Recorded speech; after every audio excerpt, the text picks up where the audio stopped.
Well, Matt, busy Easter weekend away to Mansfield, home to Newport, and reflecting on that, must have gone almost better than you could have hoped. Yeah, a perfect weekend for us. Two really good sides, two sides in and around us, obviously in the table. So to come off the back of Wembley and beat Orient at home set the weekend up really nicely for us.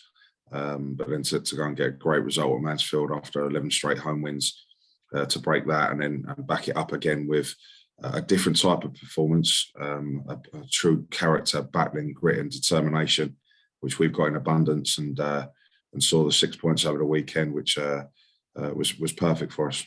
It's strange because in a way you'd expect the Newport performance to be from an away game and the Mansfield one to be from a home game. It sort of turned it around slightly. Yeah. You never know, do you? You never know the conditions, the styles, the formations you have to come across, and where you are as a squad. So I thought we were outstanding at Mansfield. A really good, solid performance from us with and without the ball. I thought it was a very even first half. They had a couple of chances.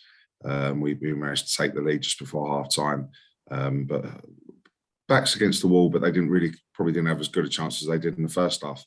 We dealt with their long throw coming in. It felt like there was about 100 of them in the second half coming in from all angles. But we dealt with that and defended our box brilliantly, and kept another clean sheet, and saw another big 3 points for us. And sums up the spirit that I think, if you look back at the video, a lot of those long throws are being cleared by people who aren't centre backs, who are normally playing some other part of the pitch.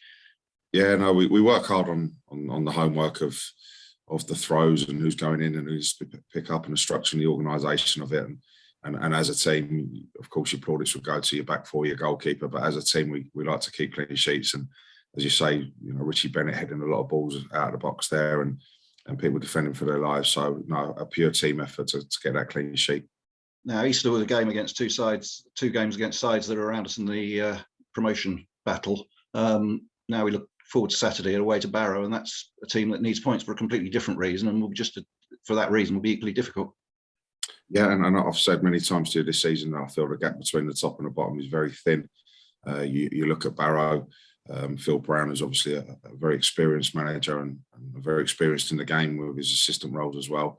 And he certainly knows how to get football results. And or he didn't in his first few, but then he got a fantastic result against Forest Green, 4-0, and then a really good point away at Salford. So they're on the back of two terrific results. They've got some really good players. Gave us a tough test when we played them at home.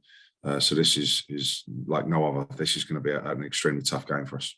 And they'll be sort of boosted even more by the incentive that if they win, if other results go their way, they could be safe by 5:30 on Saturday.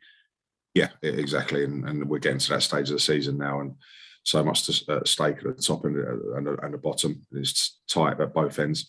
So no, it'll be a good game Saturday for two clubs playing for the points. Very keenly and contested, I'm sure. And slightly different circumstances from our last visit to Barrow. I remember speaking to you after the game where a deflected cross had just looped in behind the far post in a game that we ended up losing 1-0 in the style that we lost several games around then. After the game, I think only Chorley were below us in the National League table. Things have changed a little. Yeah, it does seem a long while ago, but I do remember that game of being the last one of that bad run that we were on at my start of my managerial career, and another game that I felt hard done by, and the performance was certainly there, and we created so many chances and couldn't take the lead, and they were obviously top of the league at the time, and scored a deflected goal to take the lead and beat us on the day. And Ian Everett, the manager at the time, was very full of compliments for us, but still that was extremely hard to take, and dropped us into the bottom three, or in the bottom relegation zone for the National League for the first time, bottom four, sorry, and it was a real low moment, if you like, and we'll be looking to put that way behind us going back there. We had, I think, the following weekend we had off. That's right. I think we were out of a cup, so the following weekend we had off. We had a 2-week break. Tweaked the squad around a little bit, got a few new fresh faces in, and then the famous game away to Torquay, and changed it all. And we've never really looked back since. So No, those days certainly seem a long way ago, Tony. Yeah, almost a sort of circumstance for which the phrase "the rest is history" was made, isn't it? Yeah, exactly. Going back to this weekend, we saw Craig Eastman limp off on Monday, and Joe Kizzy and Harry Beautyman were missing, along with Will Randall. What's the latest on them? Yeah, Will's completely fine. He was out with illness, so Will's fine. Been trained all week. Joe Kizzy back in training. Harry Beautyman's been doing some running, as well as Craig Eastman. With those two, East is nowhere near as bad as we thought he was, and he's not bad at all. So he's already back into some running. So with Eastie and Harry, with Thursday now, there'll be late decisions on those two. They've got every chance for the weekend. Joe Kizzy's definitely fit, and so is Will Randall. It's the longest trip of the season, presumably going up on Friday and staying close to Barrow.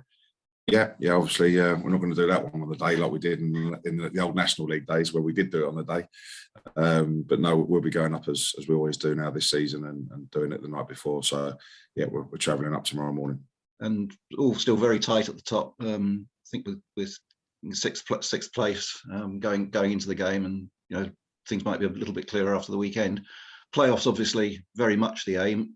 Have you allowed yourself to look above the dotted line at all at the moment, or are you just leaving that for a bit? Yeah, and we've always kept very level with the players, and I've said to you before, I feel 75 is going to be there or thereabouts, and you might need a little bit more to get in there this year.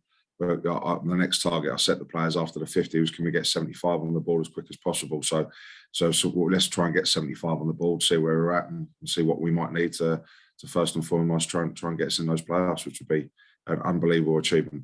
But even now, even with just 4 games to go, I guess the one game at a time thing still, particularly with a game like Saturday's, which has got so much riding on it as both ends of the table, really needs to be stuck to.